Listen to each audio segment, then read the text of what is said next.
Salut tout le monde, aujourd'hui on est jeudi 2 avril et comme d'habitude, comme tous les jours à la chaîne du Canard Réfractaire, on va passer en revue 3 actualités. Petit détail pour ceux qui sont habitués avec la revue de presse, d'habitude c'est 19h, à partir de maintenant ça va être de 20h. Et pour être averti dès la sortie d'une vidéo du Canard Réfractaire, rien de plus simple, c'est s'abonner à la chaîne YouTube ou à la page Facebook. Et pour s'abonner, rien de plus simple, il faut cliquer sur ce bouton rouge. On est très fiers de cet effet, on va le garder mais très longtemps sur les revues de presse. Mais avant de passer en revue les 3 actualités, on va faire un petit tour par les brèves. Les brèves, c'est des toutes petites informations qu'on peut pas vraiment développer mais qui sont quand même importantes à connaître. Donc on va essayer de vous en présenter aussi 3 par jour. Au niveau européen, il y a 9 groupes hospitaliers, dont les hôpitaux publics de Paris, qui ont envoyé une lettre à leurs gouvernements respectifs. Le problème, c'est qu'il resterait que 2 semaines de stock de médicaments qui sont utilisés notamment pour les soins les plus graves au niveau du Covid-19. Une nouvelle situation de pénurie que les groupes hospitaliers disent pouvoir résoudre s'il y a une suffisante organisation au niveau européen pour se répartir les médicaments. En ce moment, les bonnes nouvelles sont plutôt rares, mais il y en a une intéressante en Belgique qui vient d'arriver. La hausse du nombre d'infections du coronavirus en Belgique n'a augmenté que de 1,5 point hier. Et tout ça, ça vient s'ajouter sur plusieurs jours où cette baisse a été constatée, ce qui fait qu'aujourd'hui, on arrive quasiment à une cloche. Mediapart précise tout de même que ce serait vite dit qu'on arrive au pic d'épidémie en Belgique, mais en tout cas c'est très bon signe et là-bas les médecins sont plutôt satisfaits de ça. Petit détail qui a son importance, la Belgique utilise la même stratégie qu'en France, c'est-à-dire le confinement et très peu de tests en circulation. Et la 3e brève, elle vient des États-Unis où une étude a montré que 1/4 des personnes infectées par le coronavirus ne présentent absolument aucun symptôme, chose qui permet au virus de se propager très rapidement. Tout simplement parce que les personnes ne se croyant pas malades ne respectent pas forcément tous les gestes barrières et forcément à un moment ou à un autre des gens sont infectés. Et d'où les messages des pays asiatiques à la France, notamment en Corée ou en Chine, qui disent qu'il faut absolument porter un masque, même quand on ne se croit pas infecté parce qu'on peut être porteur sain. Chose qui devient un peu plus compliquée en France évidemment vu qu'il n'y a pas de masque. D'où aussi toutes les polémiques très justifiées concernant la porte-parole du gouvernement, Sibeth Ndiaye, quand elle dit que ça ne sert à rien de porter un masque quand on n'est pas infecté. En France, on est obligé de toute façon de relativiser tout ça parce que puisqu'on n'a pas de test, on ne peut pas savoir si on est malade, donc il faut partir du principe qu'on est porteur sain. Et ben voilà, c'est fini pour les brèves, on va passer à la première actu maintenant. On en a parlé hier très brièvement et là on va prendre le temps de un peu plus le développer. C'est cette note de la Caisse des dépôts qui a été faite à la demande du gouvernement à propos des hôpitaux et à propos de comment on gère le système de santé en général en France après la crise du coronavirus. Une note qui met en valeur toute la réputation d'Emmanuel Macron, ce fameux en même temps, parce que d'un côté il défend l'idée de l'État-providence et d'un service public de santé et de l'autre il organise la destruction de ces derniers. Et c'est encore Mediapart qui a réussi un bon coup car il a réussi à récupérer cette note-là. Il l'a montré à différents experts en disant forcément il y aura différents sons de cloche. Et tous les experts étaient d'accord, ce qui se cache derrière cette note-là, c'est un vrai programme libéral. En même temps, rien qu'à la première page, on pouvait s'en douter et sans l'aide des experts. En préalable à la première page, la Caisse des dépôts note ceci. La crise de l'hôpital est due notamment à l'endettement. Il y a un gros potentiel à développer avec toutes les startups de la medtech, à condition bien sûr que le marché soit mûr. Il parle aussi de la responsabilité des patients. La responsabilité des patients, faut que ça tourne dans la tête pour se rendre compte à quel point ça n'a aucun sens. En gros, c'est un éloge d'un système où le privé aura une place prépondérante. Mais évidemment, cette note-là, elle utilise la novlangue en place, la novlangue libérale. Et en gros, il n'utilise pas le mot privé, mais plutôt innovation et numérique. Ce petit détail de novlangue, c'est quelque chose qui a été noté par Pierre-André Jouvin, qui a lié avec cet article de Mediapart un PDF où il explique ça. Et voici ce qu'il dit dans son PDF. Le seul affichage du secteur marchand comme solution à la crise est potentiellement périlleux pour les responsables politiques qui cherchent toujours à éviter l'accusation de privatisation de l'hôpital public. L'intrusion encore plus grande du privé, car déjà existante, s'articule donc à celle moins crispante pour beaucoup d'acteurs de l'innovation, et notamment de l'innovation numérique. Bref, on commence à être tous immunisés, c'est la novlangue pour nous faire avaler des couleuvres. Une langue de bois qu'on retrouve ailleurs dans le document, quand ils essayent de manière très stratégique de faire valoir le privé plutôt que le public. Pour ça, ils mettent d'un même pied d'égalité le public et le privé. Sauf que le public a d'énormes désavantages, notamment le fait qu'il n'y ait pas de contrat individualisé, le fait qu'ils ne peuvent pas jouer la concurrence et que les hôpitaux publics ne peuvent pas sortir des millions et des millions pour avoir des médecins qui sont hype et comme ça attirer des clients riches. Ce qui fait qu'en jouant l'égalité, ils créent une situation de concurrence concurrence totalement déloyale entre le public et le privé, ce qui fait que forcément l'un va prendre le pas sur l'autre. Et on va terminer cette étude de document par un truc que vous allez adorer, je vous promets que vous allez adorer. C'est Jean-Paul Domin qui fait ça. C'est un prof de sciences économiques à Reims et qui a mis le doigt sur un conflit d'intérêts, mais aux petits oignons, quoi, comme on les adore. Une fois que tu as compris ça, tu as compris tout le projet qu'il y a derrière cette note de la Caisse des dépôts. Parce que moi, au début, quand j'ai lu Caisse des dépôts, je me dis, c'est une institution publique qui est assez neutre, assez impartiale. Peut-être qu'elle est corrompue par l'idéologie, mais c'est quelque chose de public, c'est une institution. Mais que nenni, et pour comprendre ça, on va faire une métaphore. Ceci est la Caisse des dépôts. Ça a l'air mignon, c'est un petit nez rose, et c'est tout doux. Mais quand on regarde vraiment ce qui est en dessous, on remarque qu'il y a plein de tentacules dégueulasses partout. Tout ça pour vous dire que la Caisse des dépôts, c'est une sorte de pieuvre avec des tentacules absolument partout, et notamment dans une entreprise très intéressante qui s'appelle Icade. C'est le genre d'entreprise qu'on connaît pas et qui pourtant, je pense, fait énormément de mal à la société française. C'est un géant pété de thunes qui s'est donné une mission, être le leader européen de la construction de cliniques privées. Je déconne pas, vraiment. Mais c'est genre pas du tout une start-up avec pas grand-chose. Elle possède plus de 155 cliniques et tout ça c'est valorisé à 1 milliard d'euros. Vous vous rendez compte, 155 cliniques valorisées à 1 milliard d'euros. La Caisse de dépôt, elle possède 30% des parts d'Icade.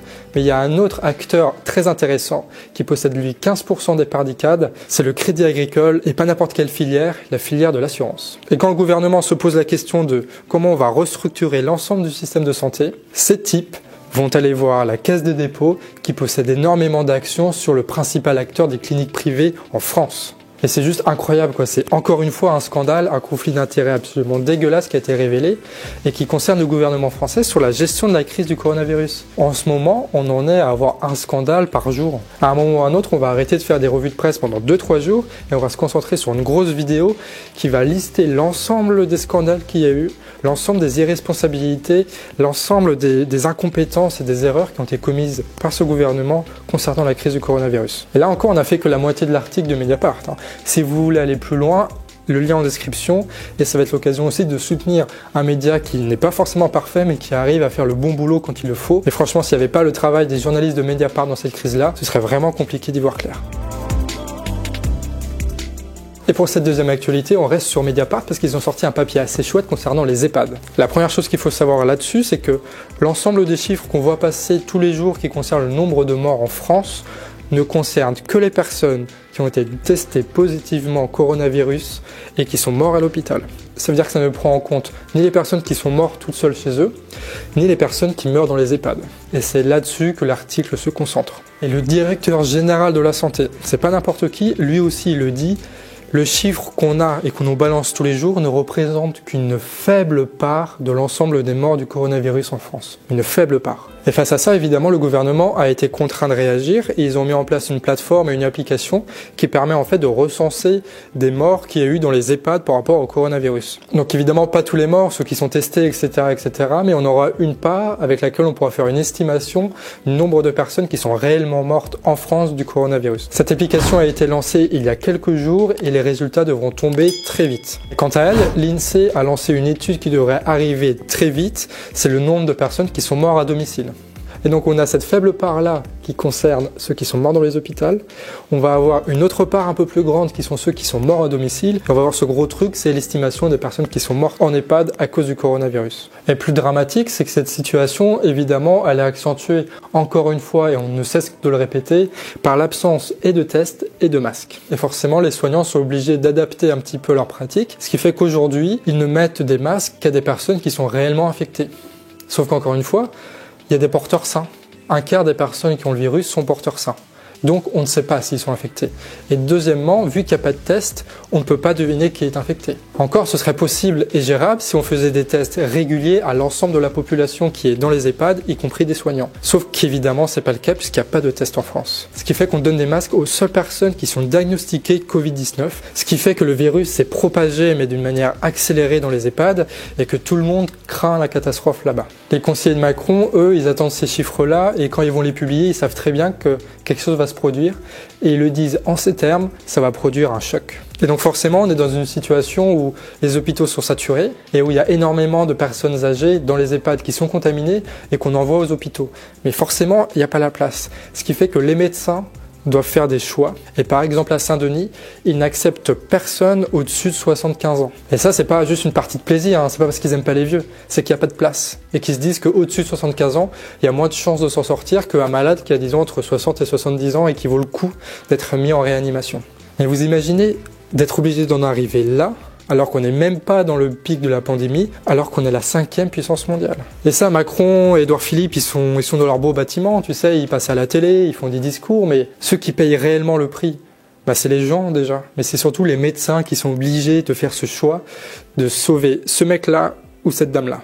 Et de devoir dire à un mec, désolé, mais t'es trop vieux pour qu'on te soigne, ça doit être juste terrible quoi. Enfin bref, Mediapart aussi met le point sur le fait qu'il est probablement déjà trop tard. C'est-à-dire que le virus a circulé dans les EHPAD et que s'il fallait faire des actions, c'était avant. Surtout que les très rares masques qui arrivent en France, ils sont distribués de manière prioritaire aux hôpitaux. Et les EHPAD, ils ont eu juste une toute petite partie de ça. Bon le second appareil photo, il vient de lâcher là, il a plus de batterie, donc on va finir avec cette caméra là. Et pour finir, Mediapart il se pose une question qui est assez morbide, mais qu'il faut se poser, c'est de savoir qu'est-ce qu'on fait de tous les cadavres qu'il y a des personnes qui sont mortes du Covid-19. Déjà peut-être que vous le savez, les enterrements aujourd'hui ils sont quasiment interdits, c'est-à-dire qu'il n'y a que 20 personnes qui peuvent assister au même moment à un enterrement. Et ce que veut éviter le gouvernement absolument, c'est ces images où on a vu des cercueils entassés dans des églises en Italie. Ce qui fait que les préfectures elles cherchent des endroits en fait pour stocker les corps en attendant que les choses se passent. Ce qui fait que les préfets, en ce moment, ils sont en train de chercher des endroits où on peut stocker les corps. Et il y a eu une dérogation de la loi habituelle, notamment au niveau des enterrements et compagnie, c'est que le corps peut être stocké 6 mois avant de pratiquer un enterrement. Et ce qui se pose forcément pour les masques, se pose aussi pour les housses mortuaires à l'intérieur où on met les cadavres. Évidemment, il n'y en avait pas forcément assez en stock, et donc le gouvernement dit vous inquiétez pas, on est en train de préparer tout ça, on sera prêt. Mais bon, évidemment, c'est le même on est prêt qu'avec les masques et les tests. On verra bien comment tout ça évolue. Et petit détail qui a son importance, au vu du bordel ambiant, et avec surtout l'absence de tests, le nombre de personnes qui sont réellement mortes du coronavirus, on estime qu'on va connaître le chiffre qu'en fin d'année. Bref, évidemment, si vous voulez aller plus loin, il y a l'article de Mediapart en description.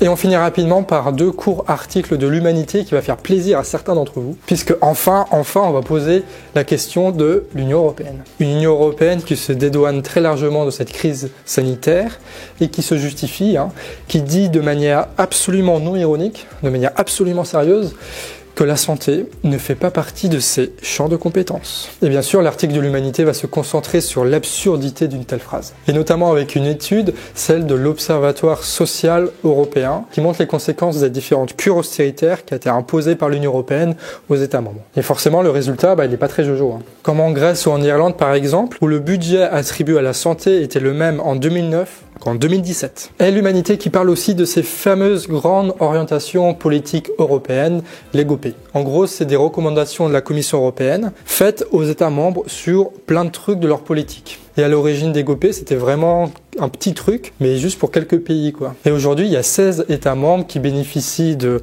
la grande analyse et des grandes propositions de la Sainte Commission européenne. Et des recommandations de la Commission européenne sur le secteur de la santé publique, évidemment, il y en a eu, et même si ça ne rentre pas dans ses champs de compétences. Des recommandations d'ailleurs que les États ont, dans leur très grande généralité, appliquées, mais sans rechigner, quoi. D'ailleurs, ce qui fait penser que la faute, c'est, oui, la Commission européenne a dit ça, c'est vrai, mais les États membres, quoi, sérieux. Pas parce que Jacques il dit qu'il faut détruire ton hôpital public que toi tu es obligé de dire oui. Et ces recommandations sur l'hôpital public, elles ont été énumérées et c'est ce que nous apprend le second article de l'Humanité qui a interrogé le coprésident de la gauche unitaire au Parlement européen. Entre 2011 et 2018, il y a eu 63 recommandations de la Commission européenne aux États membres qui concernent l'ensemble du système de leur santé publique ou une partie du système de santé publique. 63, alors que ça ne faisait pas partie de leur champ de compétences. Une Union européenne qui, ça, c'est tout le monde le voit, tout le monde le sait maintenant, qui n'a d'union absolument que le nom et qui impose des politiques austéritaires et forcément, quand il y a une épidémie qui vient, forcément, quand il n'y a plus de services publics, on se prend dans la gueule. Et pour revenir à ce qu'il y avait avant, c'est les commissaires européens, eux, ils ne se prennent pas dans la gueule, ces trucs-là. C'est pas eux qui vont décider si c'est lui ou lui qui va survivre. Parce qu'eux, ils sont pas médecins. Eux, ils sont pas pompiers. Eux, ils sont pas caissiers. Eux, ils sont tranquilles à Bruxelles, dans leur commission européenne et ils font leur fier. Par contre, il y a une excellente nouvelle dans cet article, et quand vous allez apprendre ça, franchement, vous serez très heureux.